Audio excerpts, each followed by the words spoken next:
શ્રી ગણેશાય નમઃ.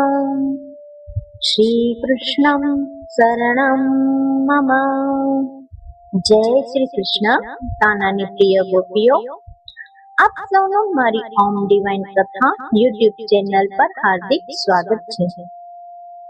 આજે હું તમને પુરુષોત્તમ માસ કથાના અધ્યાય 17ની કથા કહી રહી છું, જેનું નામ છે શુકદેવ ડૂબી મર્યા.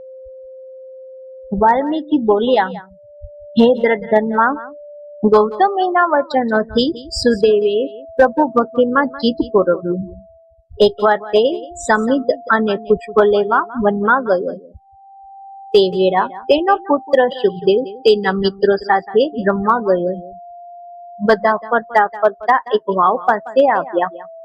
શુકદેવને તરસ લાગી હતી, તેથી તે પાણી પીવા વાવમાં ઉતર્યો. અકસ્માતે છેલ્લે પગથિયે જતા તેનો પગ લપસી ગયો.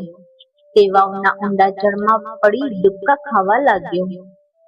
બહાર તેના મિત્રોએ હોહા કરી મૂકી, પરંતુ લોકો દોડી આવે તે પહેલા શુકદેવ ગુંગળાઈને મૃત્યુ પામ્યો હતો. લોકોએ દુઃખ સાથે શુકદેવજીનું શબ બહાર કાઢ્યું. અહીં ઘણી વાર થવા છતાં શુકદેવ ઘરે આવ્યો નહીં, તેથી ગૌતમી ચિંતા કરતી હતી. એટલામાં શુકદેવના મિત્રોએ ગૌતમીને આ દુઃખ કથા કહી. શુકદેવ પણ તે વેળા ફૂલ અને સમિધ લઈને ઘરે આવી ગયો હતો. પતિ પત્ની વિલાપ કરતા વાવ ભાણી દોડ્યા. વાવ બહાર શુકદેવનું શબ પડેલું હતું. લોકો શોકાતુર વદને ઊભા હતા. શુકદેવ પોતાના પુત્રનું શબ જોઈ ભાંગી પડ્યો. તે ગડગડા સાદે બોલ્યો, હે પ્રભુ, હે ગોવિંદ, હે માધવ, મેં એવા શા પાપ કર્યા હશે કે મારા એકના એક પુત્રને તે છીનવી લીધો? હરે દેવ!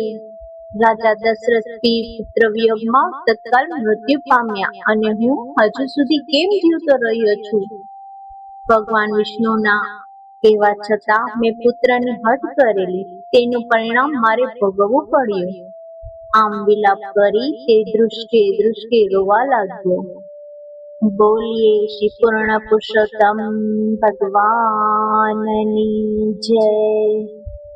હે પ્રભુ શ્રી કૃષ્ણ, આ પવિત્ર પુરુષોત્તમ માસમાં ભક્તિ, શ્રદ્ધા અને સારા કર્મ કરવાની અમને બધાને શક્તિ આપજો.